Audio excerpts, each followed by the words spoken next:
Bonjour à tous et bienvenue à ce webinaire organisé par l'URSSAF Aquitaine, la CPAM de Gironde et la CAF Gironde dans le cadre d'une offre réservée aux travailleurs indépendants, une offre de service commune pour également les auto-entrepreneurs.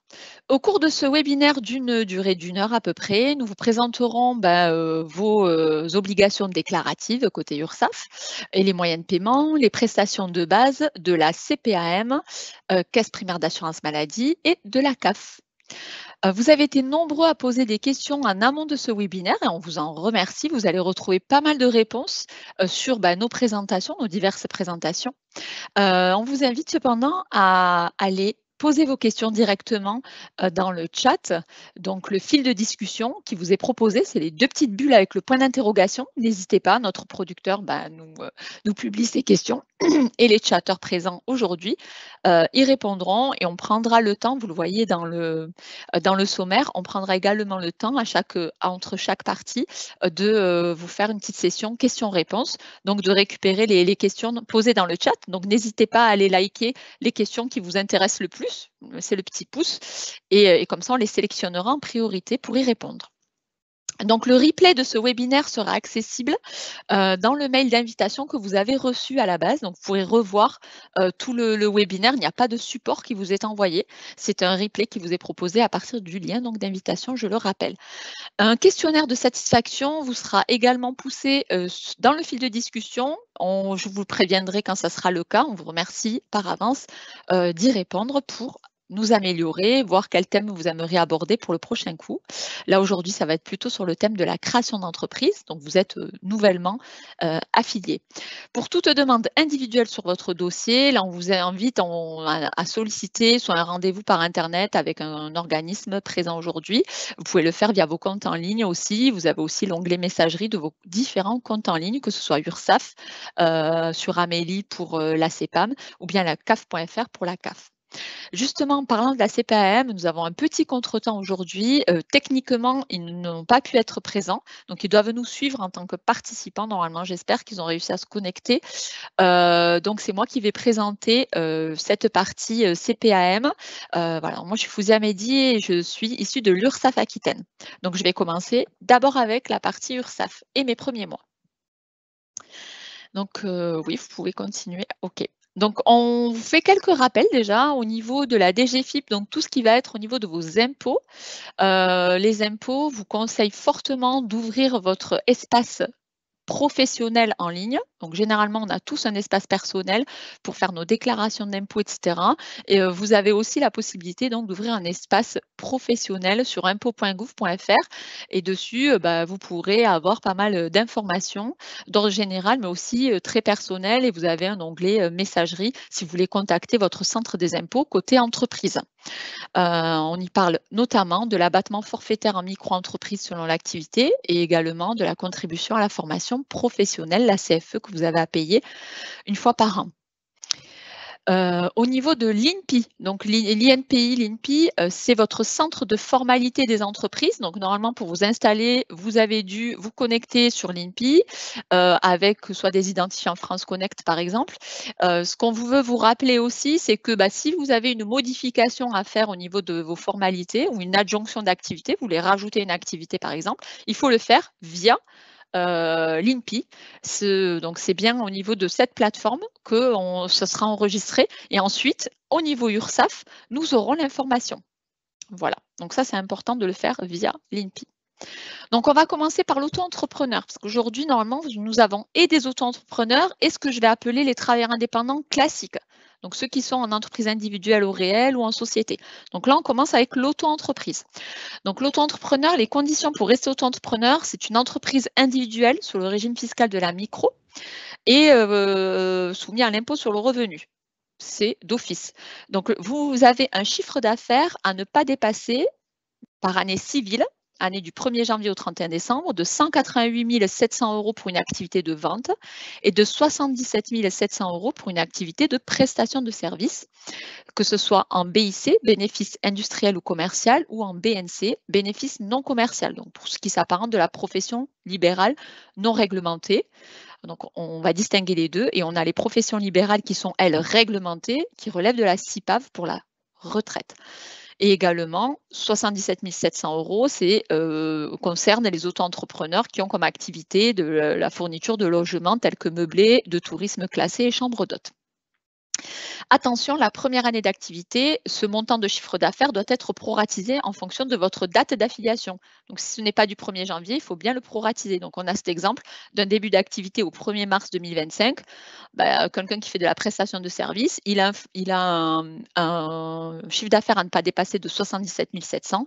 On multiplie par le nombre de jours restants. Entre le 1er mars et le 31 décembre, c'est 306 divisé par 365 jours de l'année en cours.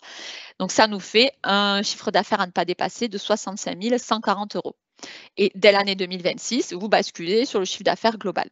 Donc, il va peut-être y avoir, je n'ai pas encore regardé le chat, mais il y aura certainement des questions parce que vous avez dû entendre le gouvernement dire voilà, on veut modifier ces chiffres d'affaires, etc. Donc, il y a eu un rétropédalage, rien n'est signé pour l'instant. Donc, on reste sur ces chiffres d'affaires pour l'instant pour 2025.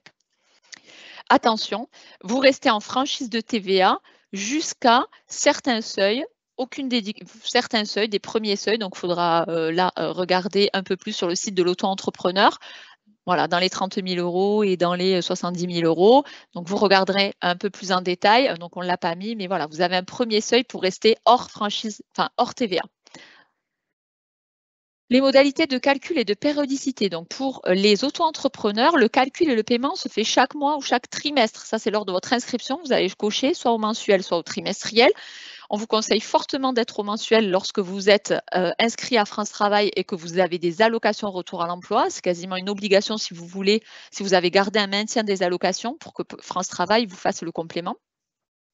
Et en fait, c'est un forfait social qui regroupe les cotisations sociales et les contributions, donc la maladie, maternité, indemnité journalière, la retraite de base, retraite complémentaire, l'allocation familiale et la CSG-CRDS.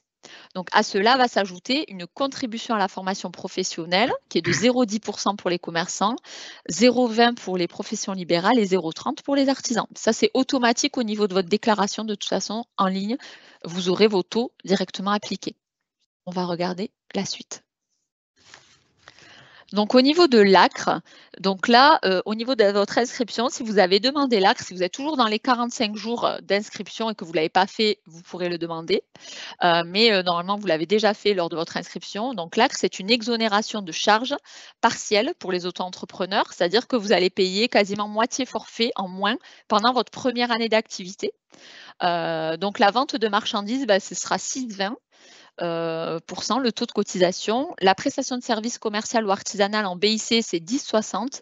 Les autres prestations de services en BNC, profession libérale non réglementée, c'est 12,30 € et les professions libérales réglementées, 13,90 €. Au niveau de la location de meublés de tourisme, c'est 3 %. À savoir que quand on n'a pas droit à l'ACRE, c'est le double. Voilà, à peu près. On va le voir après. Vous avez quand même au milieu, là on voit les taux classiques sans ACRE, donc quand on n'a plus le bénéfice de l'ACRE. Donc les taux classiques, on rajoute 1 % pour l'impôt au niveau de la vente. Donc c'est 12,30 plus 1 %, ça fait 13,30. Donc c'est pareil avec l'ACRE, on peut avoir l'option pour le versement libératoire de l'impôt. Donc ça, c'est la case du milieu. Prestation de service, vous voyez qu'en rythme de croisière ou après l'ACRE, c'est 21,20 et haute prestation, 24,60 et 23,20 pour la profession libérale. Pour la location de meublés de tourisme, c'est 6 %. Donc à cela se rajoute à chaque fois le versement libératoire de l'impôt. Versement libératoire de l'impôt, pour savoir si ça vaut le coup d'être au versement libératoire de l'impôt ou pas, on vous conseille de vous rapprocher de votre centre des impôts. Donc, au niveau des services en ligne et de paiement, donc il y a une obligation de dématérialisation. Donc, tout se fait en ligne. Donc, vous avez la possibilité et l'obligation de créer votre espace en ligne avec votre adresse mail, votre numéro SIRET. C'est une création classique. Et ensuite, vous aurez tout. Vous aurez un panel, soit sur www.autoentrepreneur.ursaf.fr ou bien sur l'application mobile, ou les deux. Mais vous pouvez même tout faire via l'application mobile. On va continuer, je pense qu'on aura un peu plus de détails là-dessus, voilà. Donc vous avez donc un pavé, vous avez quand vous entrez sur votre espace en ligne, vous avez des onglets, déclarer et payer, donc vous pouvez voir vos échéances en cours, le calendrier des échéances, et cetera. Mes paiements, ce que j'ai déjà payé, mes versements, mon solde, est-ce que j'ai des délais de paiement? Pareil, on vous conseille fortement, alors là, le gros conseil que je vais vous donner, c'est de déclarer, même si voilà, vous avez n'avez pas forcément tout pour payer, déclarez, il vaut mieux être à jour dans la déclaration et demander un délai de paiement à côté si vous n'avez pas réussi à payer vos charges sur le mois ou sur le trimestre. Mais l'idéal, c'est de déclarer et payer en même temps. Mes paiements, donc vous avez la possibilité de voir mes paiements, mais vous avez aussi un onglet Mes documents. Donc, vous pouvez télécharger des attestations, obtenir les justificatifs, par exemple pour France Travail, de vos déclarations, etc. Et tant que j'y suis sur les attestations, dans pas très longtemps, vous aurez donc votre relevé fiscal pour ceux qui sont inscrits déjà depuis 2024. C'est possible. Vous aurez le relevé fiscal, donc ce que vous devrez déclarer aux impôts. Et ça, vous allez le retrouver directement en ligne, mais pas avant le démarrage de la campagne impôts. Voilà, si vous avez des questions par rapport à ça. Voilà pour un petit peu pour l'auto-entrepreneur. Au niveau du travailleur indépendant classique, on va faire un petit point aussi. Donc, le travailleur indépendant classique, lui, il a le régime du réel. Donc, vous voyez, c'est une entreprise individuelle au réel. Il a la possibilité d'option à l'impôt sur les sociétés. Oui, vous avez le URL. Donc, ça, c'est être gérant de l'entreprise seul. Vous avez la possibilité d'être en SARL. Si vous faites partie d'un collège de gérance majoritaire, vous êtes travailleur indépendant. Et vous avez aussi la SAS, SASU. Là, c'est plutôt pour ceux qui sont assimilés salariés. On est dirigeant, mais assimilés salariés, donc il n'y a pas de statut de travailleur indépendant chez nous. Voilà, on continue. Donc, vous voyez, pour le régime du réel, l'assiette de cotisation, ce qu'il faut comprendre, c'est que là, on vous a fait un gros schéma. Hein. Nous, on n'est pas comptable. Hein. C'est vraiment pour que vous ayez un petit peu la gymnastique.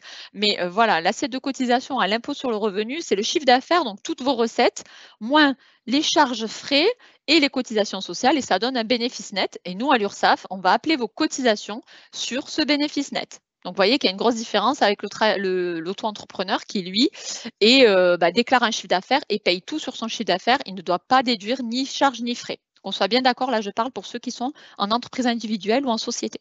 On continue. Vous avez aussi donc les entreprises soumises à l'impôt sur les sociétés. Donc là, comment est appelée les cotisations? Vous avez donc votre chiffre d'affaires, pareil, hein, toutes les recettes de l'entreprise, moins charges et frais. Vous avez une rémunération normalement nette du gérant. Donc ça a été pris en assemblée générale. Vous vous êtes dit, moi, je me sors 0, par exemple, de salaire pour mes 2 premières années parce que j'ai des droits à France Travail. Vous aurez des cotisations quand même minimales appelées par l'URSSAF. Ou alors, j'ai une rémunération nette tous les mois de 1 000 €, ça fait un revenu à 12 000 €. Et c'est sur ces revenus-là que l'URSSAF va vous appeler les cotisations, environ 47 %. On continue. Donc pareil, hein, pour le travailleur indépendant classique, donc vous avez la possibilité d'avoir droit à l'ACRE. Donc si vous n'avez jamais été travailleur indépendant, généralement, ça c'est un accord d'office. Donc il n'y a pas de dossier à monter pour l'ACRE pour les travailleurs indépendants. Donc vous êtes exonéré pendant 12 mois, de date à date, donc de votre date d'inscription jusqu'au 12 mois qui suivent. Donc, c'est une exonération totale si je déclare des revenus de première année inférieurs à 35 325 €. Je parle bien de revenus, je ne parle pas de chiffre d'affaires. Voilà. Ensuite, vous avez des exonérations partielles si vous avez fait plus, etc. Mais peu de personnes sont concernées. Hein. Sur une première année d'activité, on va être quand même plutôt en dessous des 35 325 €. Voilà. Donc, pour cela, il ne faut pas avoir bénéficié de cette aide depuis 3 ans. Et vous ne devez pas être en situation de reprise d'une activité identique à la suite d'une radiation, donc qu'on vous connaissez déjà aussi en tant que travailleur indépendant. Donc, lorsque l'activité est exercée sous la forme d'une société, le créateur doit en exercer le contrôle effectif. Voilà, on continue. Donc justement, au niveau du calcul des cotisations, comment elles sont calculées mes cotisations quand moi je ne suis pas auto-entrepreneur, donc voilà, je n'ai pas à déclarer du chiffre d'affaires. La campagne de déclaration, c'est 1 fois par an. Généralement, c'est le comptable qui s'en occupe. Il faut bien qu'on vous appelle les cotisations sur une base. Donc, c'est un forfait qui est basé sur 19 % du plafond annuel de la sécurité sociale et ça fait un revenu. Nous, on estime votre revenu de première année pour quelqu'un qui démarre au 1er janvier à 8 949 €. Ça, c'est bien quelqu'un qui est au 1er janvier de l'année. Donc, si vous avez démarré votre activité, et là, je parle de 2025, hein, ça, c'est le revenu forfaitaire 2025. Si vous commencez, là, si vous avez commencé en février, c'est peut-être pas 8 949 €, c'est vraiment proratisé. Voilà, vous payez avec l'ACRE uniquement la retraite complémentaire et la CSG-CRDS, ainsi que la formation professionnelle. Et vous êtes exonéré, du coup, de la maladie maternité, la retraite de base, la CSG-CRDS, etc., etc., toutes les autres cotisations. Ça fait à peu près 1 600 € de cotisations à devoir. On continue. En rythme de croisière, Donc ça veut dire que on a déjà eu votre revenu. Comment ça marche? Donc en fait, vous avez un échéancier qui est mis à disposition sur votre compte en ligne et qui vous indique le montant de vos cotisations pour l'année en cours qui sont calculées à titre provisoire sur la base du dernier revenu connu. Donc dès que les impôts nous transmettent le montant de votre revenu professionnel, donc en 2025, on n'aura pas encore vos revenus, donc on est sur cette base des 8 000. Il ne faut pas hésiter à dire que ce n'est pas du tout les revenus que vous allez vous sortir cette année, donc il ne faut pas hésiter à faire un estimé. Et ça peut être à 0 du coup, ou bien plus. Mais dans le cas où vous ne nous dites rien, on va rester sur ce revenu forfaitaire de base et on va attendre donc avril 2026, mai 2026, vous allez nous donner, on va avoir la fourniture de votre revenu 2025 et on va vous recalculer les cotisations en fonction. Et peut-être que vous nous devrez de l'argent ou bien que l'URSSAF vous reversera un trop perçu de 2025. Et à partir du mois de mai-juin 2026, sera calculé vos cotisations sur votre revenu réel. On continue. Les cotisations pour les travailleurs non salariés, voilà, par exemple, sur un revenu net de 30 000 €, quelqu'un qui est en EI, en entreprise individuelle, en EURL, etc., vous avez des cotisations sociales à environ 15 000 €. Bon, mais 50%, ça en gros. Là, je parle sans ACRE, sans aide ou autre. Le coût total pour l'entreprise, c'est 45 000 €. Votre revenu et plus les cotisations. Vous pouvez faire des simulations on a des simulateurs sur ursaf.fr, cotisations sociales. Vous pouvez simuler les cotisations d'un travailleur indépendant. N'hésitez pas à aller sur notre site en ligne. On peut continuer.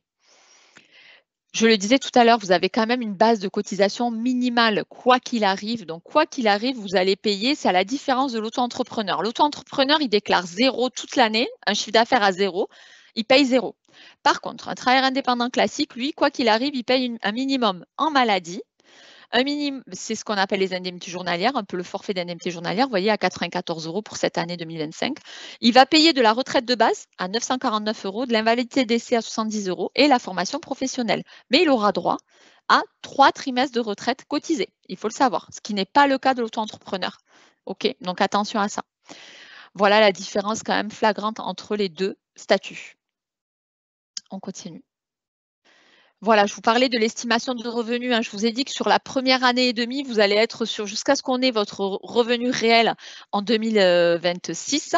On va calculer vos cotisations à l'URSSAF sur un revenu un peu fictif, puisque ce n'est pas ce que vous avez forcément touché, les 8 949 €. Donc, n'hésitez pas à aller faire sur votre compte en ligne mes cotisations. Vous allez sélectionner le pavé mes cotisations, les revenus, et vous pouvez faire un estimé. Du coup, on va recalculer toutes les cotisations au mensuel ou au trimestre et vous allez pouvoir payer au plus juste par rapport à l'estimé que vous aurez donné. Donc même si vous êtes un petit peu trompé, c'est quand même ajustable. De toute façon, il y aura une régularisation.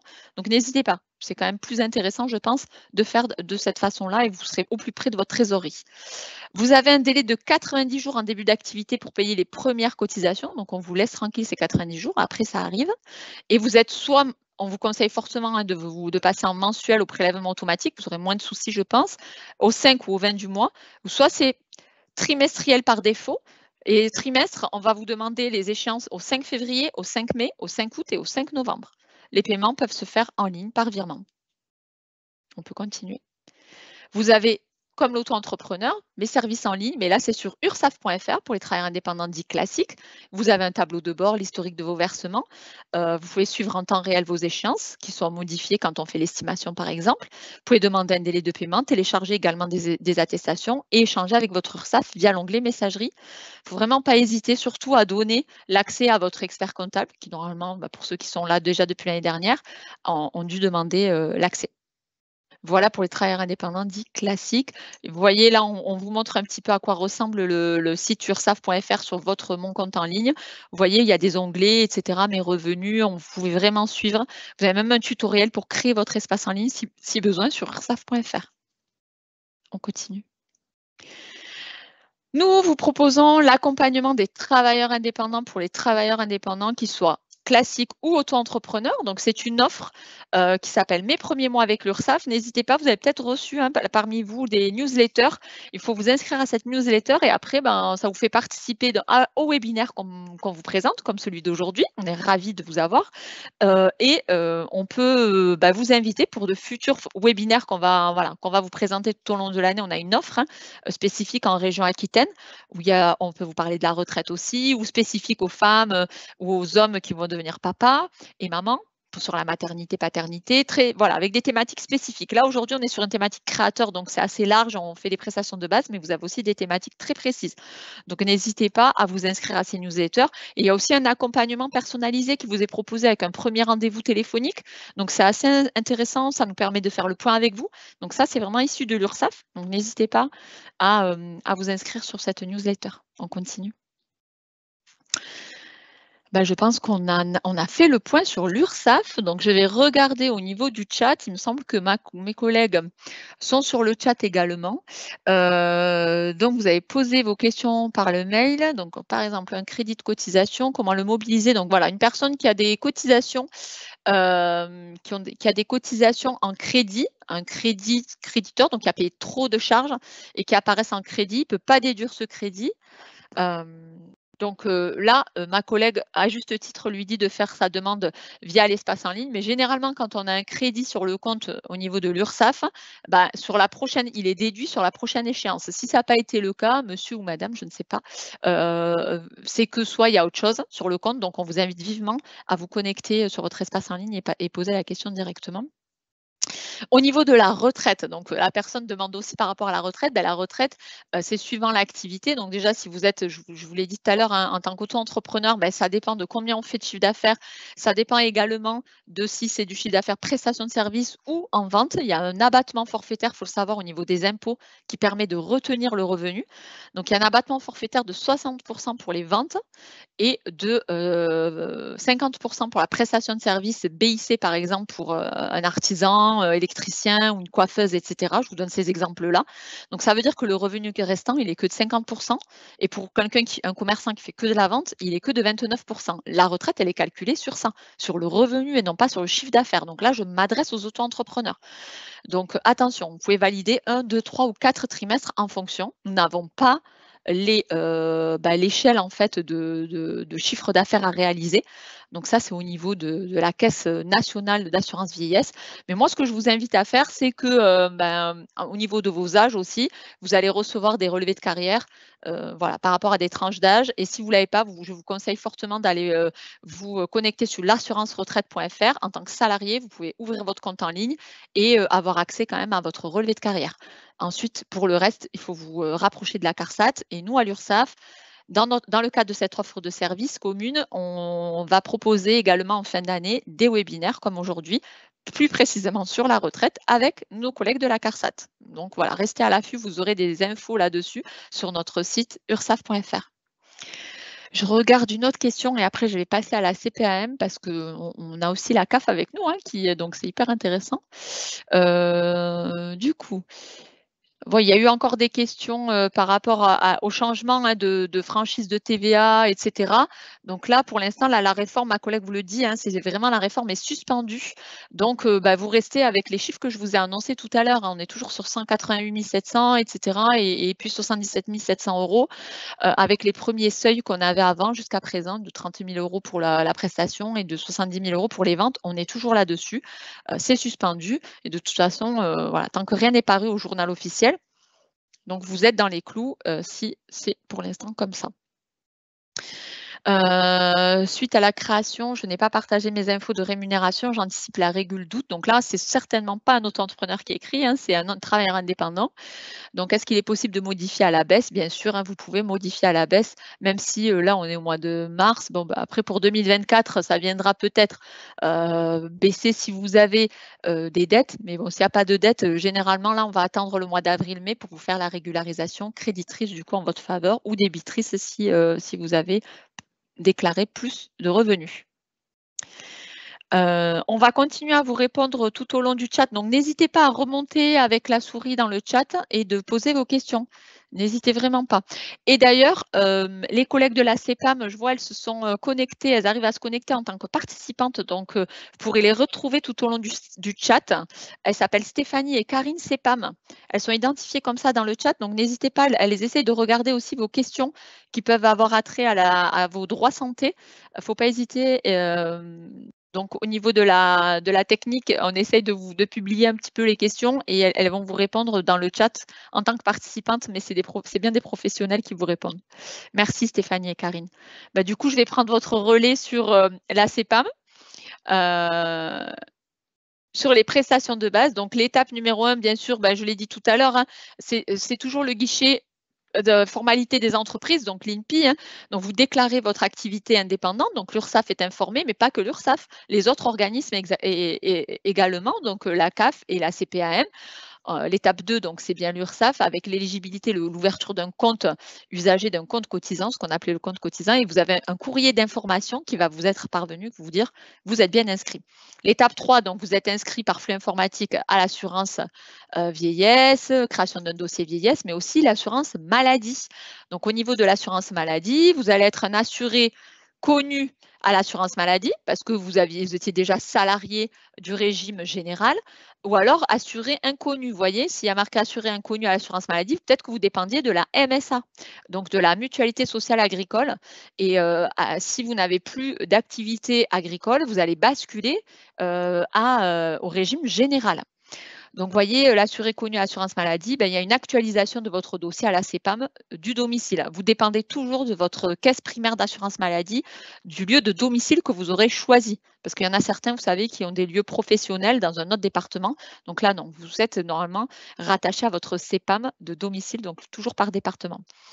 À réception des documents pour les autres, ceux qui étaient inconnus à l'assurance maladie, à réception des documents de création du dossier à la CPAM du domicile. Donc, on créera votre dossier, sera créé par la CPAM et vous aurez également un courrier d'information comme quoi vous êtes bien affilié à la CPAM.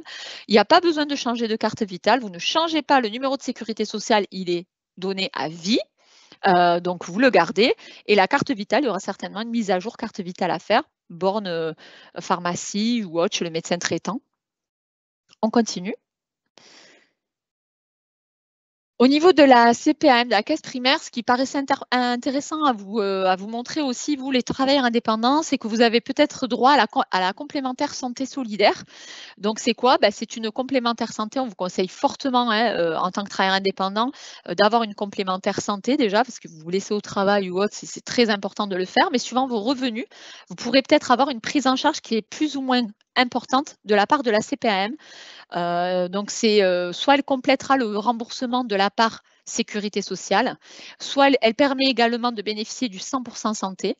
Elle peut également prendre en charge tout ou partie des soins non remboursés par la sécurité sociale. C'est ça aussi la complémentaire santé solidaire, la C2S. Elle peut être souscrite à titre individuel ou collectif pour tout le foyer. De toute façon, les revenus du foyer complet seront regardés pour l'octroi de cette C2S. Donc, c'est selon les ressources, soit vous avez une complémentaire santé solidaire gratuite, soit la complémentaire santé solidaire sera à prix réduit. Le minimum, c'est 1 € par jour et par personne. Donc, c'est quand même avec des prix compétitifs, ça a été négocié, etc., avec les assurances privées, mais ça a été négocié par la caisse. Donc, c'est quand même, il y a une plus-value à faire cette demande de complémentaire santé solidaire.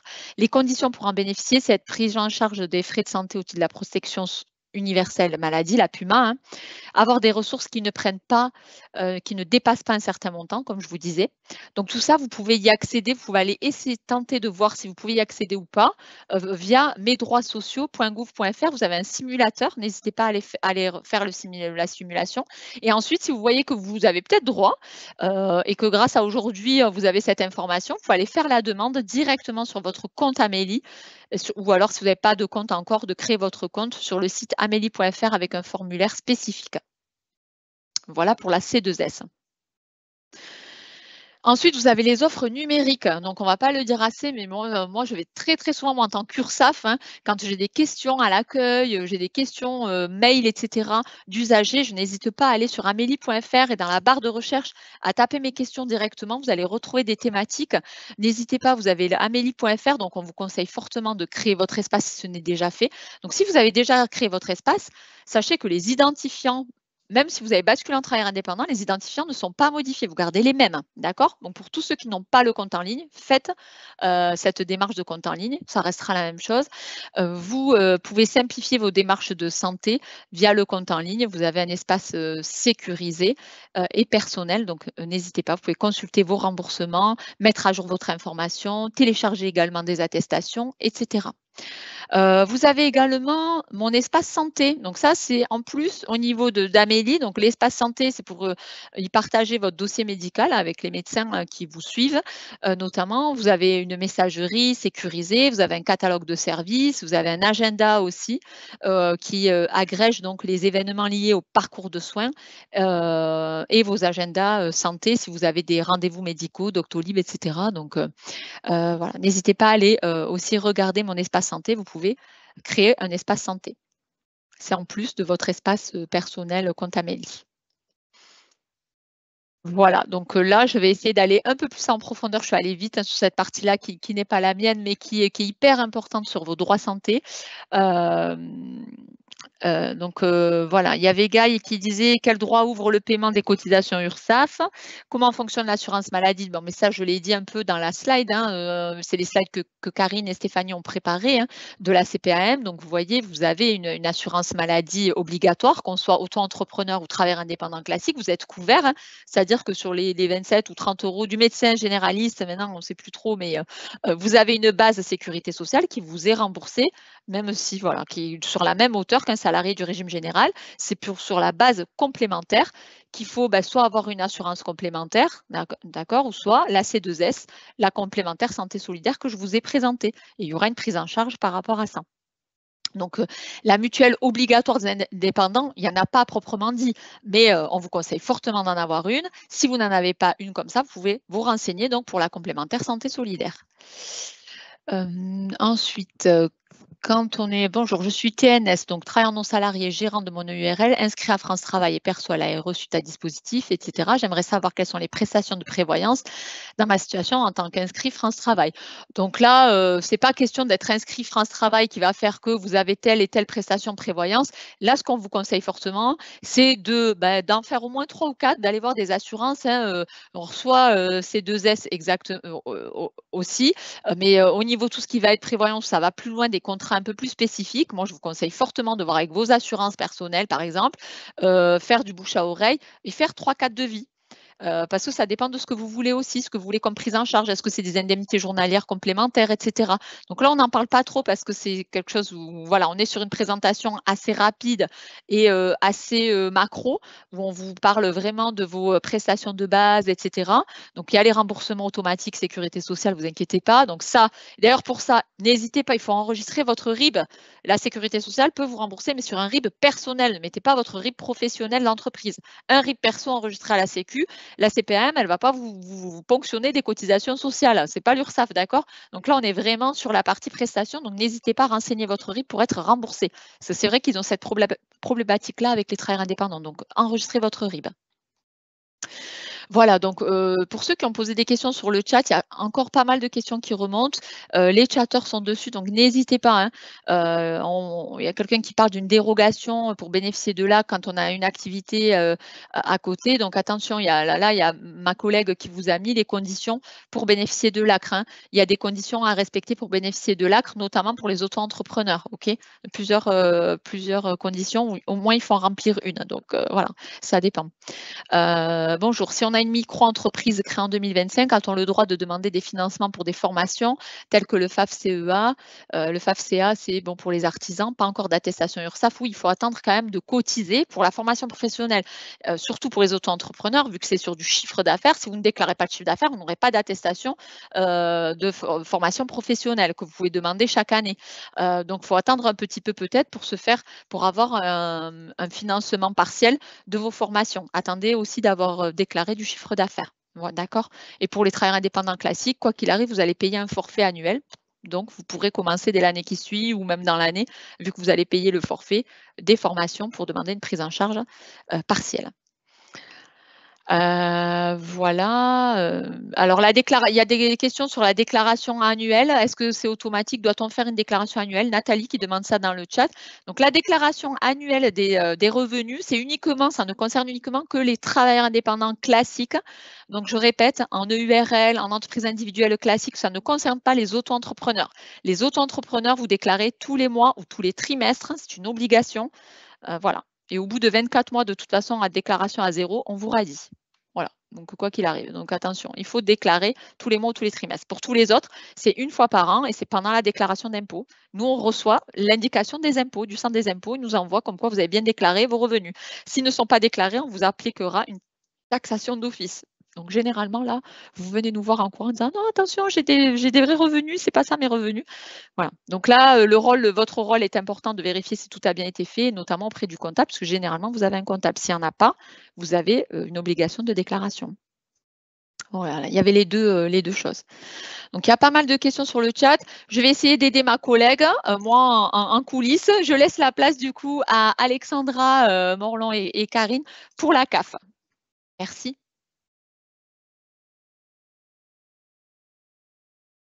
Bonjour à tous. Alors, n'hésitez pas d'avance à poser vos questions sur le chat. Nous essaierons d'y répondre le plus rapidement possible.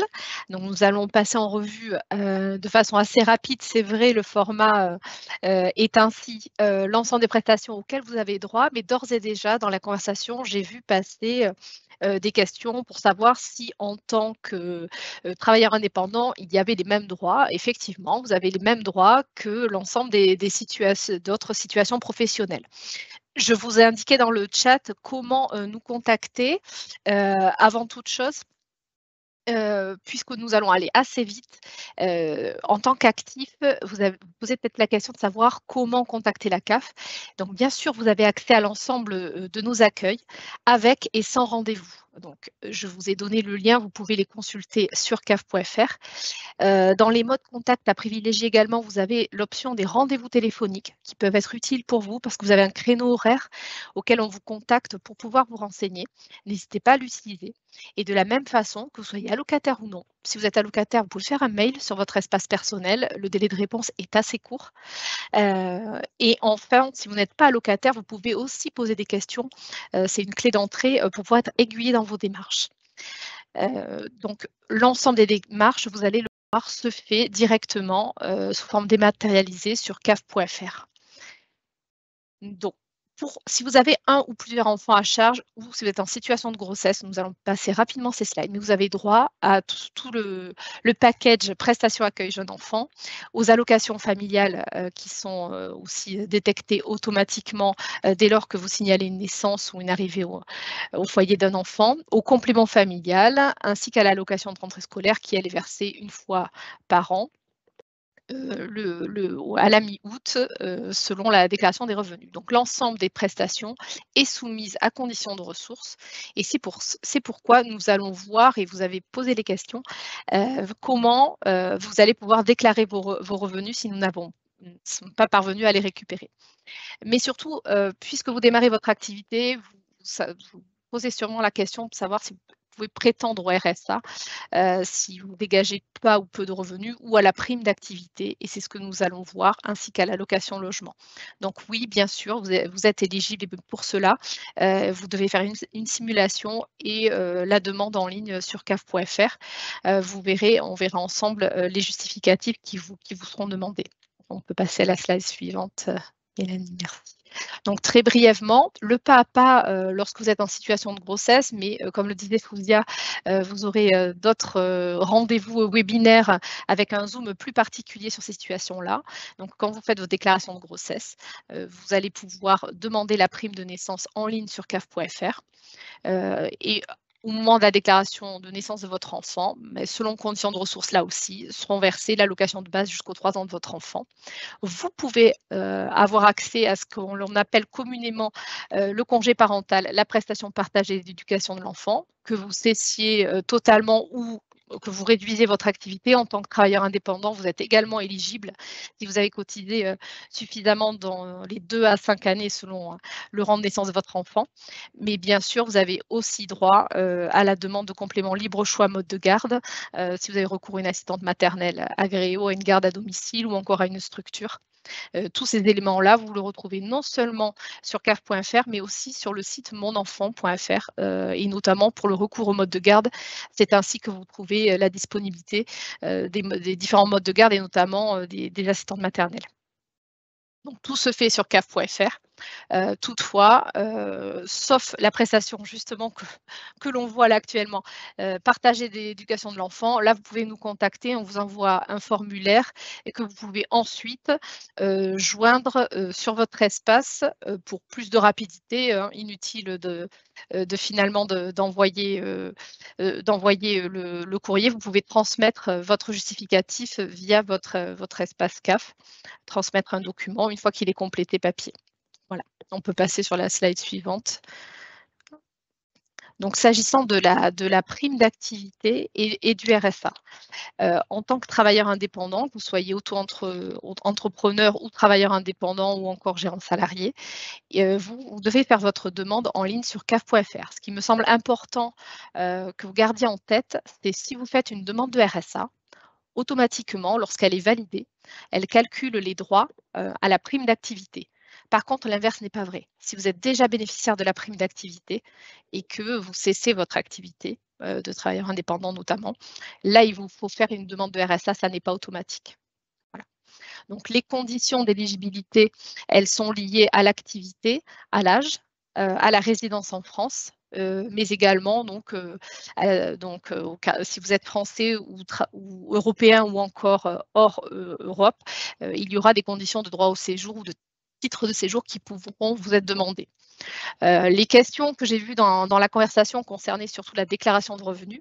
Celle-ci va être un petit peu simplifiée, c'est-à-dire que tout ce que vous voyez en dessous, les revenus au calcul par trimestre, selon que vous soyez micro-entrepreneur, avec des abattements à appliquer, selon que vous soyez commerçant, artisan ou libéral, toute cette petite gymnastique-là, vous la faites encore papier. Donc, vous faites encore l'abattement sur le brut, le chiffre d'affaires brut à appliquer selon la nature d'activité. Mais quand vous le faites en ligne, on le verra tout à l'heure à la slide suivante, c'est simplifié. Vous déclarez votre chiffre d'affaires brut et vous n'avez plus qu'à sélectionner la nature de votre activité et automatiquement, ça générera le bon montant à appliquer pour le calcul de vos droits.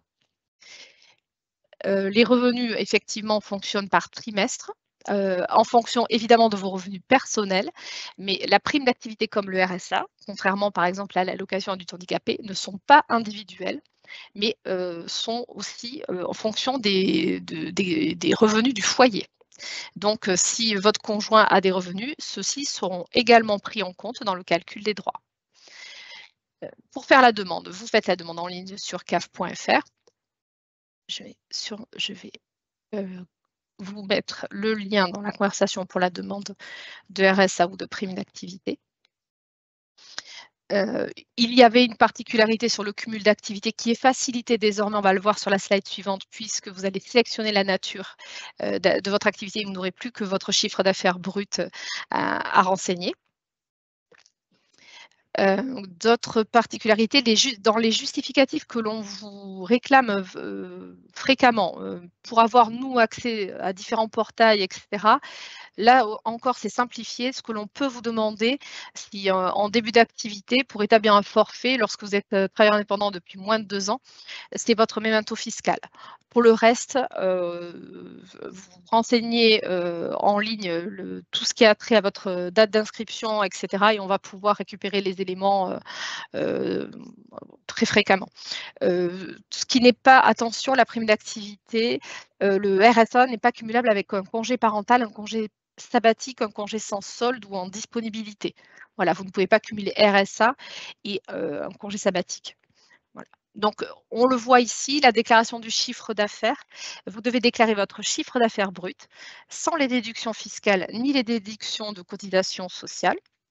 Et ensuite, là on le voit avec l'exemple de la vente de marchandises, vous sélectionnez la nature d'activité et mois par mois, vous renseignez votre chiffre d'affaires brut. Tout ce changement, vous avez peut-être pu connaître des déclarations qui fonctionnaient différemment. Là, depuis le mois de mars, il y a ce que l'on appelle la modification liée à la solidarité à la source, et la CAF est en mesure de récupérer les ressources telles que les salaires, les indemnités journalières, et ainsi que les allocations chômage, les pensions vieillesse, etc. Il n'y a que les revenus de travailleurs indépendants que là, vous devez ajouter, mais également, si vous êtes travailleur indépendant depuis tout récemment, il y a de fortes chances que les indemnités journalières que vous pourriez percevoir ne remontent pas. Donc, dans ces cas-là, tout ce qui est pré-rempli, un peu comme les impôts, vous le vérifiez, vous le validez, mais vous avez aussi la possibilité d'ajouter d'autres types de revenus, comme vos revenus de travailleurs indépendants, mais aussi comme des indemnités journalières qui ne ressortiraient pas. De la même façon, pour les revenus de gérants salariés ou artistes-auteurs, vous devez également ajouter ces éléments-là en ligne. Voilà pour les revenus de travailleurs indépendants. Alors, vous êtes éligible potentiellement, on l'a vu, au RSA ou à la prime d'activité. Mais il faut penser aussi à réactiver vos droits à l'allocation logement si vous êtes locataire. Si vous avez emménagé récemment, pas de problème. Vous faites directement la demande en ligne sur caf.fr. En fait, vous avez juste besoin des éléments qui figurent sur votre bail, comme votre adresse complète, l'identité complète de votre bailleur, le montant du loyer, la surface du logement. En revanche, si vous êtes empêché en ligne sur caf.fr parce que vous avez emménagé il y a 5-6 ans et que sur caf.fr, en fait, la démarche n'aboutit pas, aucun problème, vous nous faites un petit mail sur l'espace avec votre adresse complète pour qu'on puisse vous faire parvenir le formulaire papier. Et vous aurez juste à le renseigner et à l'injecter sur votre espace personnel une fois qu'il est complété.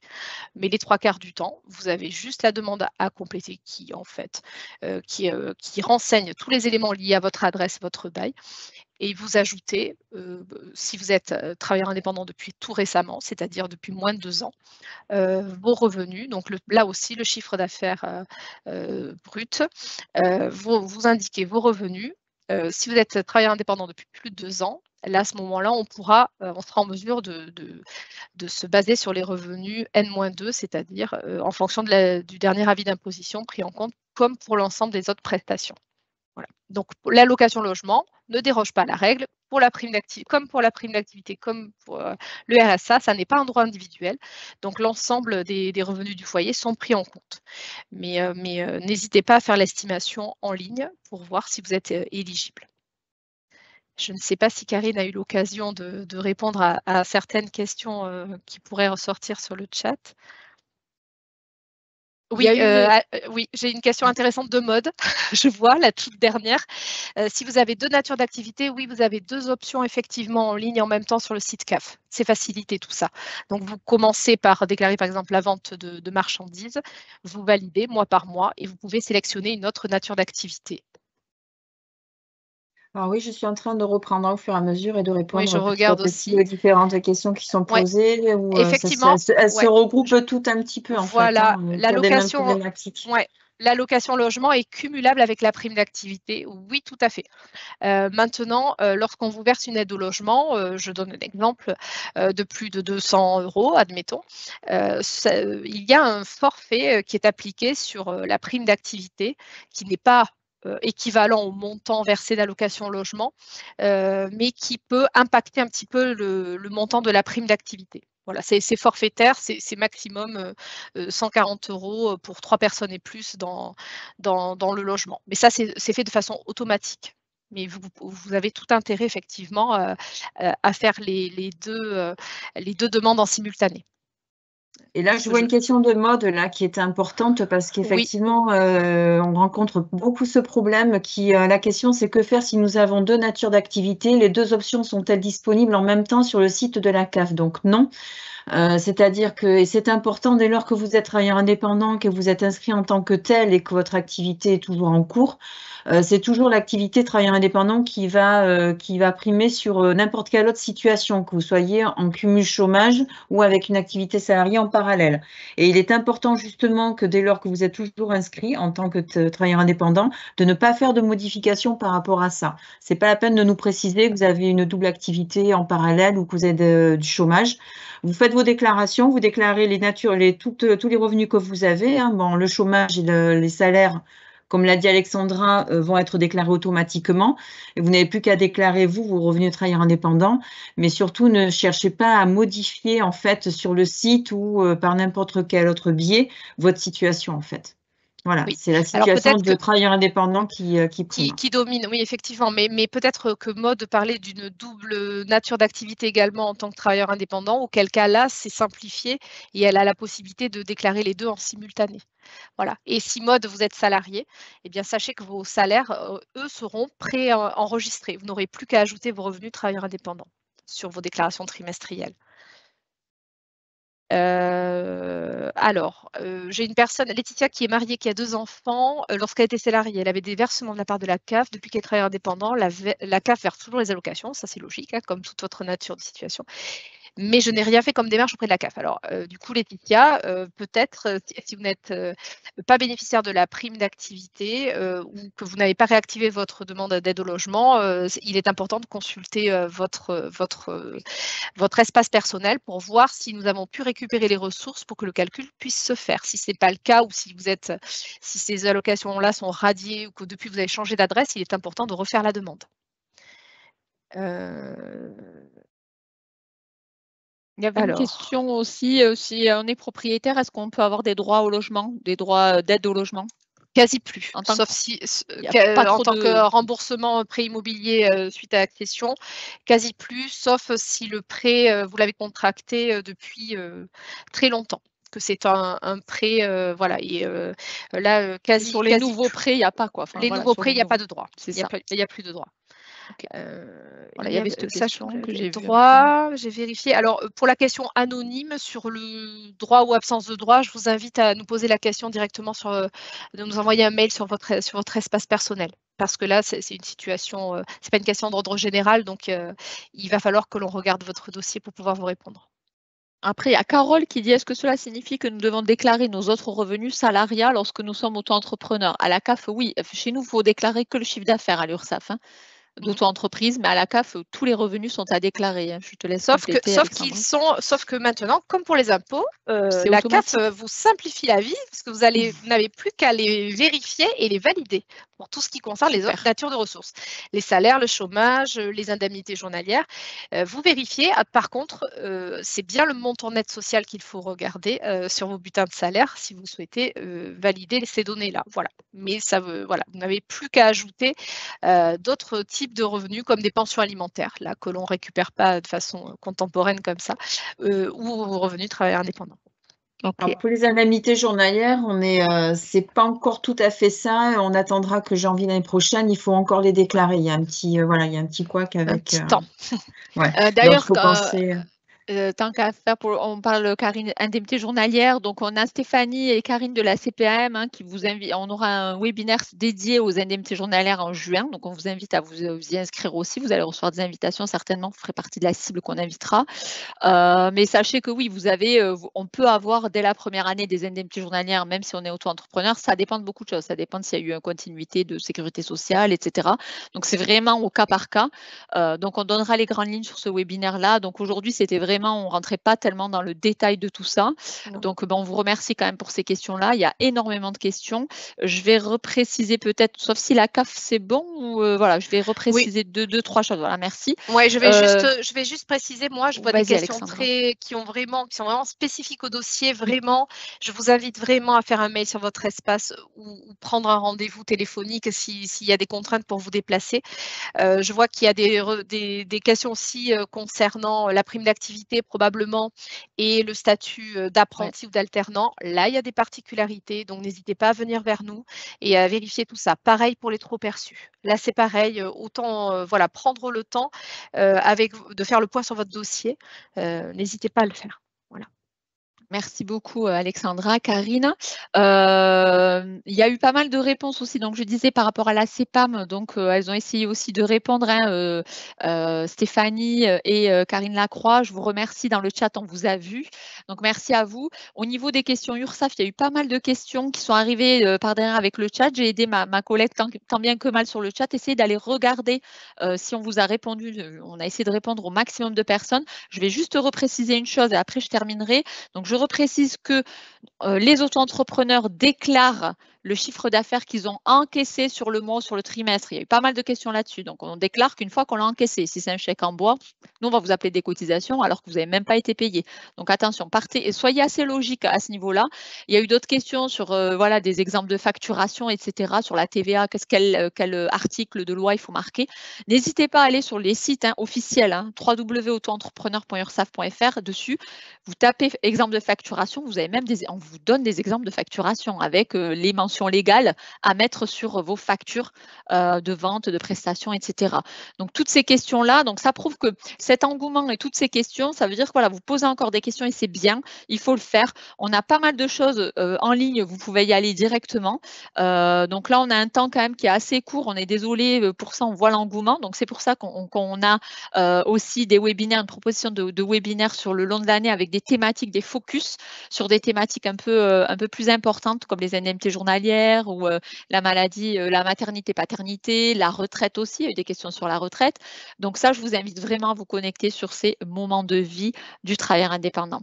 Merci en tout cas pour toutes vos questions dans le chat. Merci aux chatteurs qui ont fait un super boulot et aux collègues de la CPAM qu'on retrouvera avec plaisir sur le prochain webinaire. Et la technique, on y croit et ça marchera pour le prochain coup.